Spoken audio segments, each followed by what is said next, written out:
Yarns for Yanks.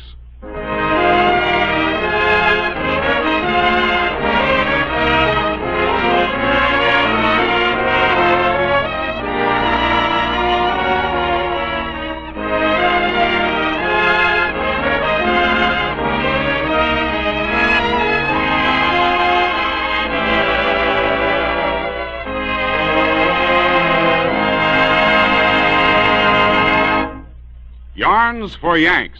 Your favorite stories as told by your favorite stars. The Special Service Division of the War Department sends these stories your way, the kind of stories you used to read in your favorite books and magazines back home. One of America's ace storytellers is here to spin an exciting yarn. Men, here's Frank Graham. Hiya, men. The yarn I have to spin for you on this edition is unusual, to say the least. So let's get on with it and meet the town Crier.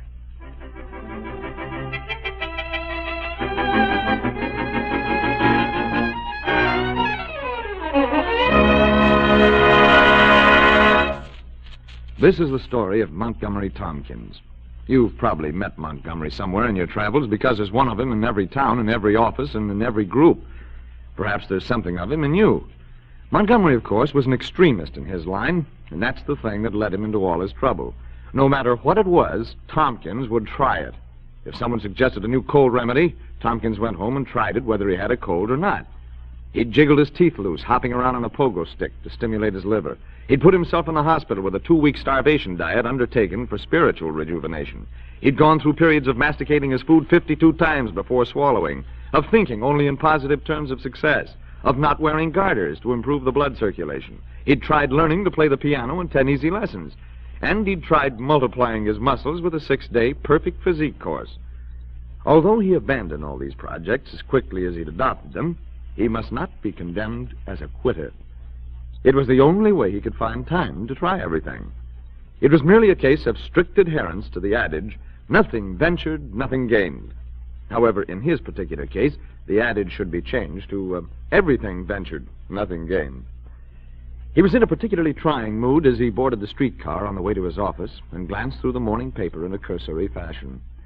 It was quite natural, therefore, that his eyes were attracted by an advertisement that read, "Are your nerves jumpy? Do you lose sleep? Are you easily frightened? Then try Dr. Bender's amazing new nerve treatment. Day or evening consultation. Call for appointment." Tompkins immediately began examining his nerves. Yes, by George, they were jumpy. He'd try it. Upon reaching the office, Montgomery Tompkins' first act was to call Dr. Bender, and the appointment was set for 9 o'clock that evening. Dr. Bender's office was an upstairs address, and the hallway was quite long and dark. He walked the length of the hall till he came to room 243, which was the number he had jotted down on the back of an envelope. He knocked at the door. It was opened by a tall, slender man in an ordinary business suit. He scrutinized Tompkins carefully, beckoned for him to enter. Yeah, you're late. Where have you been? Well, you told me 9 o'clock. Okay, come in. He's waiting for you. Tompkins followed the tall man into another room, where he was presented to a well-dressed, self-composed man sitting behind a large desk. He scrutinized Tompkins even more carefully than the tall man who had opened the door. Tompkins thought this was all pretty solemn and not a little sinister for a nerve consultation, but an inveterate trier was not surprised at anything. He was not even surprised that the steely-eyed gentleman behind the desk, who of course must be the doctor, was not wearing a white jacket. But then why should he be wearing a white jacket? This wasn't exactly a medical treatment, and after all, it was a thing new and amazing. At length, the doctor spoke. "Are you ready?" Tompkins nodded. Sounded as though he were being prepared for an execution rather than a nerve treatment. "Good. Now, here's what I want you to do." The doctor was being very abrupt and businesslike, but then why shouldn't he be? There's no sense of beating around the bush. "All right, here's the address where Roxy Laroni hangs out." Roxy Laroni? Tompkins' tonsils vibrated. Why, Roxy Laroni was a gang leader. He'd read about him in the papers. The doctor continued. "All right, all I want you to do is shadow him and find out everything you can about his habits. Then report back to me tomorrow night. Same time. You got it?" Tompkins gulped and tried to form a few words. "Well, is that part of the treatment?" The doctor looked at him impatiently. "Why, of course it's part of the treatment. It's the only sensible way to do it. It's suicide to rush into these things." Tompkins never realized before what a serious job it was getting one's nerves back in their normal groove. Well, you know best, he managed to mutter, but not with a great deal of conviction. I shadow him, That's right. And don't try anything else or it'll be curtains for you, understand? If you're not careful, your next trip will be in a hearse. If you do everything I say, you'll come out okay. You won't have to worry the rest of your life. Yes, sir. With that reassurance, Tompkins turned to leave. The doctor tossed one last direction to him. Hey, you better get over there right away. Get him when he comes in. Yes, sir. It was a very dark night, much darker than usual, thought Montgomery Tompkins, as he walked along the street toward the hangout of Gang Chief Roxy Laroni. But there were other, more vital thoughts running through his bewildered brain. In the first place, he was shocked over the serious state his nerves were in. Evidently, he was practically walking around with one foot in the grave. It was a very lucky thing, he realized, that he had discovered the doctor's advertisement. Another day might have been too late. But as important as this treatment was to his mortal existence, he felt that the treatment itself was a little drastic. Well, of course, drastic measures were necessary in crises, but, gee, Roxy Laroni. The mere thought of his name sent a barrage of chills down his twitching spine. The address led him to a swank apartment hotel, and from the apartment number, he deduced that Roxy's suite was the one on the second floor to the rear. A fire escape led conveniently past its windows, and with unsteady legs, Tompkins managed to climb it. He crouched low in the shadows, waiting for Roxy to return, and secretly hoping he wouldn't. 15 minutes passed, 15 minutes that seemed like hours, when suddenly he was startled by the beam of a flashlight shooting up from the ground in his direction. And the next thing Montgomery Tompkins knew, he was in jail, booked as a peeping Tom. He spent the rest of a very unhappy night in the unsympathetic atmosphere of iron bars. The next day, his story about taking a nerve treatment had a definite effect on the judge, but not the desired one.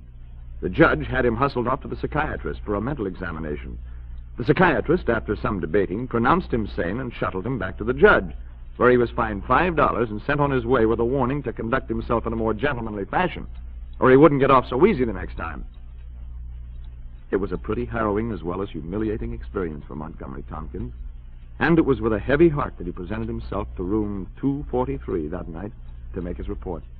The doctor was furious. Arrested? Why, you dope. Yes, sir, was all Tompkins could think to say. Do you want to wreck this whole thing? No, of course he didn't. He wanted more than anything else to settle his bounding nerves back to normalcy and get this whole thing over with. Well, all right, then. You go back there tonight and get the dope on Roxy, do you understand? Well, I can't go back. That cop will be on the lookout for me and said if they ever caught me again. Don't give me that. You go back there, or you know what you'll get. Yeah, but, doctor, isn't there some other treatment you could give me? I mean, really, my nerves are much better tonight. Doctor looked bewildered. Hey, what are you giving me? What's this doctor stuff? Well, aren't you Dr. Bender? There was a long, uncomfortable pause. Just a minute. Just a minute. Who the devil are you? Well, I'm Montgomery Tompkins, and I'm here for your amazing nerve treatment. Don't you remember? I called for an appointment. The man behind the desk leaned forward. His nostrils expanded. His steely eyes narrowed to pinpoints. Are you trying to be funny? Aren't you the guy the boss sent over to bump off Roxy Laroni? Tompkins' knees sagged. He clutched the desk to steady himself. His swirling brain paused long enough to inform him that somehow he'd gotten in the wrong office. He had jotted down room 243 instead of 234. If he ever needed Dr. Bender's treatment, it was now. The man behind the desk was practically foaming at the mouth. I get it. So you're one of Roxy's stools, huh? So Roxy found out and thinks he's got to pull a fast one.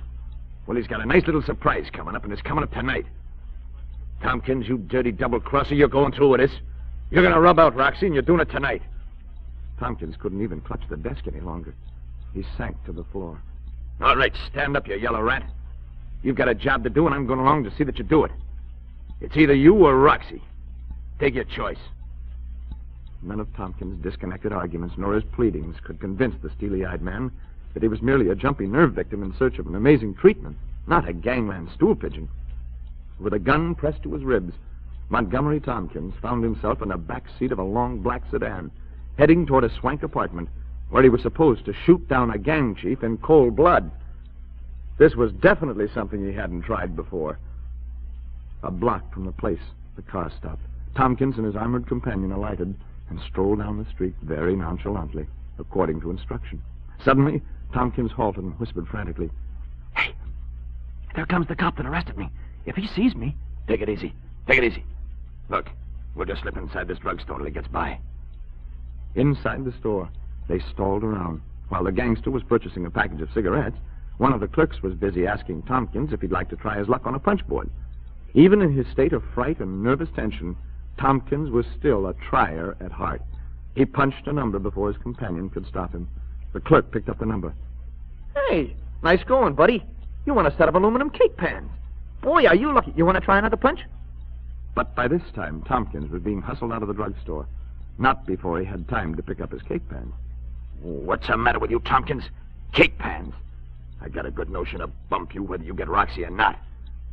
The gravity of his predicament fell with full weight upon Tompkins' shoulders, and a gangster was practically carrying him as they turned into the dark alley that led to the rear of the apartment building. They halted in the shadows. The gangster handed Tompkins a gun. Okay, Tompkins. Here's your gat. And don't try any funny stuff because I got you covered, see? Look, I'll be right down here in the shadows where I can watch every move you make. Now get up there on that fire escape. And when Roxy comes in his room, you plug him. See? What happens to you after that? I don't know, and I don't care. Whatever it is, it's still good for you. Okay. Climb. Tompkins climbed. There was nothing else he could do. He reached the landing and crouched exactly where he had been the night before. His heart was pounding like an outboard motor. The gun trembled in one hand, and his set of cake tins trembled in the other. Any moment he expected the policeman to come stealing around the corner of the building. Or worse, he expected a bullet from the gangster's gun for some false move. He waited, tense, horrible, endless minutes. Suddenly, the apartment window lit up. Tompkins saw a dark-haired, stalky little man enter the room. This, he knew, must be Roxy. His hands became rigid and cold. The cake pans dropped from his hands and banged and clattered down the fire escape. Roxy whipped a gun from his pocket, rushed to his window, and as he threw open the casement, a shot rang out from below, and Roxy crumpled to the floor. Immediately, lights were flashed on in the rear windows of the apartment, as well as an arc light that illuminated the delivery entrance. And the people who rushed to their windows saw a man with a gun dart from the shadows and crash headlong into an officer coming around the corner of the building. As the officer and man scrambled to their feet, the man raised his gun, but he never fired it. For another shot rang out, this one from the fire escape. It was Tompkins who fired this time, and it sent the gangster crumpling to the earth. Tompkins had his nerves under control again. The next day, Montgomery Tompkins sat in his office reading a sensational newspaper account of his clever and daring part in bringing about the death of a pair of prominent and much-wanted public enemies. As he turned to page 16, to which the story was continued, his eyes wandered to an ad which read, "Are you lonely? Do you crave companionship? Why not try to find your ideal mate through the Hanson Matrimonial Agency?" Montgomery Tompkins laid down the newspaper and opened the telephone book to the H's.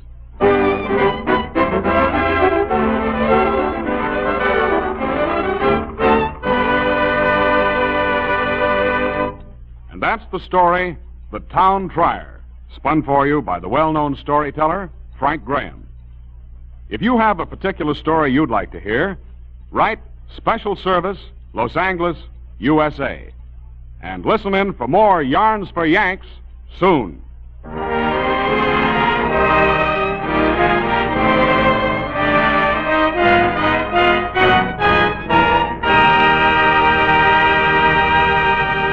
Yarns for Yanks is produced for you fighting men and women of the United Nations by the Special Service Division of the War Department of the United States of America.